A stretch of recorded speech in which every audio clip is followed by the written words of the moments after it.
You step into the dark caverns of Ushkosh Mikash. At the end of the hall, you see a pedestal with a mysterious black box. You step towards it through the musty air and slowly peel it open to reveal a great bluey glowing light and a disembodied voice that shouts out, "Welcome to yet another episode of Free-to-Play. My name is Matthew Carson, the Orange Hatter, and here we're to talk about free-to-play games. This week, Card Hunter. Card Hunter started out its existence as a Flash game developed for the collaborative Flash website Congregate by Blue Machu. And I'm almost certain I just said that wrong, but that's unfortunate. It's one of those games where you take a whole bunch of different genre ideas and kind of slam them together in a bowl and see what happens. In this case, you've got deck building and card combat mixed with D&D style tactical combat and loot hoarding and RPG-ness. And what do you get? You get a really fucking delicious cake. The game jumped into rave reviews on Steam right away, garnering some pretty good attention. And it earned it. It's actually very fun. Let me get into what the game's about, though, so you can make an informed decision and then realize that you should probably immediately download this and try it out because it's really fun. Super fun. Promise. Vinny wouldn't lie to you. I'm not Vinny. Don't know why I said that. Enjoy. Immediately upon jumping into the world, the game's aesthetic is going to slap you in the face. And if you've ever played pen and paper RPGs in the past, you're going to feel immediately familiar. Your characters are sitting in little standees, they're little cutouts, they're on a battle grid, there's dice, there's cards. It's all very pen and paper RPG-esque. I love it. It's a really good aesthetic for the game, and it flows through the characters really well as the world around you. It feels right. It feels great. It's a really cool little setup for this really cool little game. The game plays out like a D&D campaign. You head out into the world, you find adventurers at the tavern to join you on your valiant quest. You go to the shop and buy items and sell the junk you get from weird monsters for some reason that they have barrels and you're not sure why they have barrels. And then you travel out in adventure, destroying evil and smiting it with your mighty weaponry. Each character you bring into your party has different equipment slots. And the items you give them into these equipment slots determine what cards they have available in their deck when you do get into a fight. Once you do get into combat, each character essentially acts as their own deck, drawing a hand from the deck that they've acquired through the equipment that you've given them, and using those cards effectively to destroy enemies or complete objectives for each adventure. Most adventures are just a number of combat encounters in a row, which are played out like little adventure modules, even having little adventure module covers and branding as though they were their own little D&D adventure path, which is really cool. It, again, adds to that really unique aesthetic this game has. Once you're in battle, each of your characters draws a hand from their deck and then can act accordingly.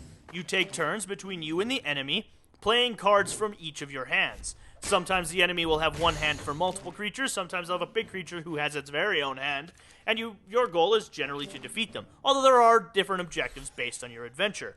Once both players have decided to pass their turn, they then draw new cards into their hand. Combat plays out on a tactical grid, very similar to pen and paper RPGs of yore.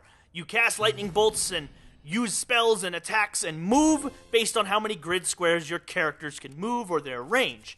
And you can use things like cover or difficult terrain to your advantage or your disadvantage if you're not very good. There are areas on the ground that can cause damage to you. Some areas are objectives that you have to get to, or various other things. The grid is laid out very well and very interesting.